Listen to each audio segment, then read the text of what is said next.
my friend, my brother, comrade in arms, founder, Jan Suraj Party, திரு பிரசாந்த் கிஷோர் அவர்கள் இன்னைக்கு வந்து நம்மளுடைய இந்த தமிழக வெற்றி கழகத்தினுடைய 2ஆம் ஆண்டு துவக்க விழாவிற்கு சிறப்பு விருந்தினராக வந்து கலந்துக்கிட்டு பேசியது மிக்க மிக்க மகிழ்ச்சி. அவருக்கு என்னுடைய மனமார்ந்த நன்றியை தெரிவிச்சுக்கிறேன். We are an emerging primary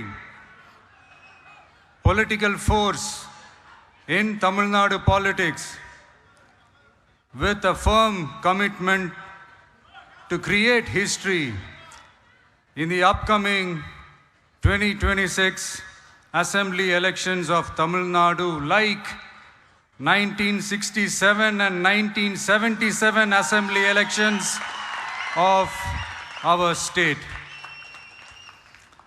Without compromising our party's ideological principles at any cost, I am here to collaborate and work with you towards upholding the secular and democratic ideals in TN and beyond. என் நெஞ்சில் குடியிருக்கும்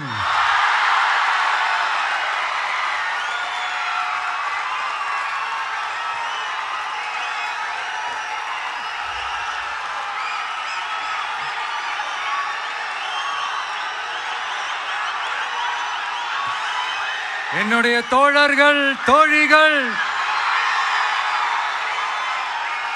எல்லாருக்கும் என்னுடைய வணக்கம் வணக்கம் வணக்கம்.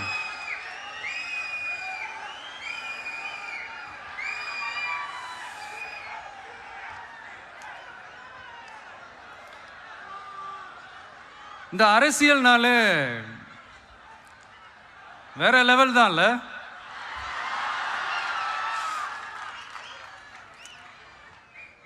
ஏன்னா இந்த அரசியலில் மட்டும்தான் வித்தியாசமான ஒன்று நம்ம பார்க்கலாம். யார் யாரை எப்போ எதிர்ப்பாங்கன்னே நமக்கு தெரியாது. யார் யாரை எப்போ ஆதரிப்பாங்கன்னே நமக்கு தெரியாது. அதை கணிக்கவே முடியாது. அதனால தான் இந்த அரசியலில் மட்டும் முன்னாடிலாம் சொல்லி நம்ம கேள்விப்பட்டிருப்போம், நிரந்தர நண்பனும் நிரந்தர எதிரியும் இல்லைன்னு சொல்லுவாங்க. அரசியலுக்கு யார் வேணாலும் வரலாம், அது வந்து ஒரு ஜனநாயக உரிமைன்னு சொல்லுவாங்க.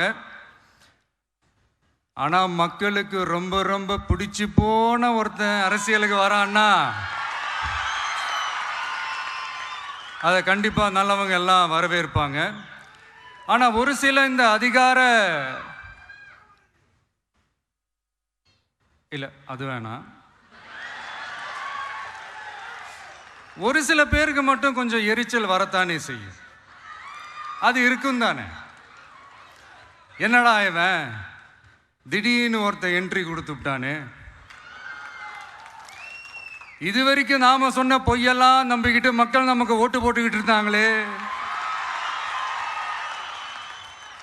ஆனா இப்ப வந்து இவன் சொல்றதெல்லாம் பார்த்தா மக்கள் மனசுக்கு ரொம்ப நெருக்கமா வேற இருக்குது. அதுவே நமக்கு ஒரு பெரிய நெருக்கடியாகவும் இருக்குது. இவனை என்ன பண்ணலாம், என்ன செய்யலாம், எப்படி இவனை இது பண்ணலாம், க்ளோஸ் பண்ணலாம்.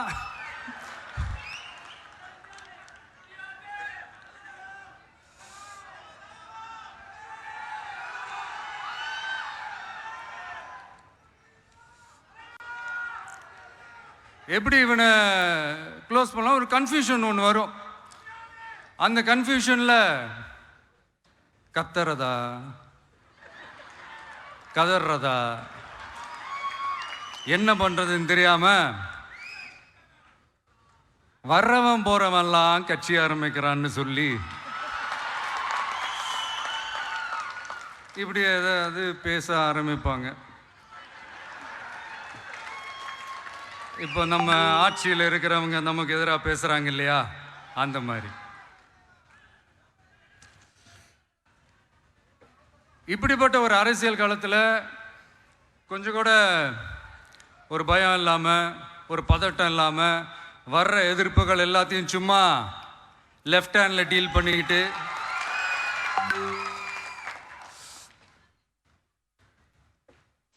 இதோ நம்மளுடைய தமிழக வெற்றி கழகம் முதலாவது ஆண்டை கடந்து இப்போ 2வது ஆண்டில் அடி எடுத்து வைக்கிறோம். இந்த ஒரு காலகட்டம் தான் மிக முக்கியமான ஒரு காலகட்டம். ஏன்னா ஒரு அரசியல் கட்சிக்கு ஒரு பெரிய பலமே அந்த கட்சியினுடைய கட்டமைப்பு தான். அதுதான் அந்த கட்சியினுடைய ஒரு வேறு மாதிரி, ஒரு அடிப்படை பலமே அதுதான். ஒரு ஆலமரம் மாதிரி ஒரு கட்சி ஒன்று வளரணும்னா அதுக்கான அந்த வேர்களும் விழுதுகளும் ஸ்ட்ராங்காக இருக்கணும் இல்லையா? அப்படிதான் நம்மளுடைய இந்த அமைப்பை பலப்படுத்துகிற ஒரு வேலையை தான் இப்போ நம்ம செஞ்சுக்கிட்டு இருக்கிறோம். தமிழ்நாடு முழுக்க மாவட்ட நிர்வாகிகள் எல்லாரையும் தேர்ந்தெடுத்து அறிவிச்சிட்ருக்கிறோம். இந்த நேரத்தில் நம்ம மேலே ஒரு கம்ப்ளைண்ட், அது என்னன்னா, அதுதான் எனக்கும் புரியல. நம்மளுடைய மாவட்ட நிர்வாகிகள் எல்லாருமே வெறும் இளைஞர்களாகவே இருக்கிறாங்களாம்.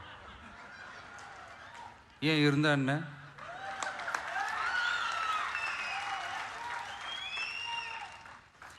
அறிஞர் அண்ணா அவர்கள் கட்சி ஆரம்பிச்சப்பா அவர் பின்னாடி நின்னதும், புரட்சி தலைவர் எம்ஜிஆர் அவர்கள் கட்சி ஆரம்பிச்சப்பா அவர் பின்னாடி நின்னதும் வெறும் இளைஞர்கள் தான்.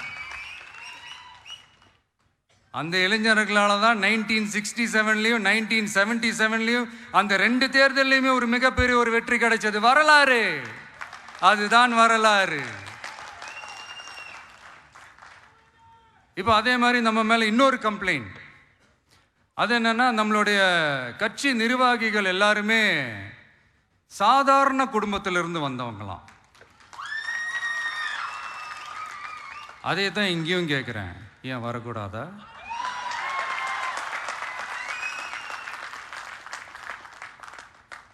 சாதாரண குடும்பத்திலேருந்து வந்தவங்க தான் பெருசு பெருசாக சாதிச்சிருக்கிறாங்க. இன்னும் சொல்ல போனா நம்மளுடைய கட்சி எளிய மக்களுக்கான கட்சி தானே. அப்படி இருக்கும்போது நம்மளுடைய கட்சி நிர்வாகிகளும் எளிய குடும்பத்தை சேர்ந்தவங்களா தான் இருப்பாங்க. நம்மளுடைய கட்சி ஒன்றும் பண்ணையாறுகளுக்கான கட்சி கிடையாதுல்ல.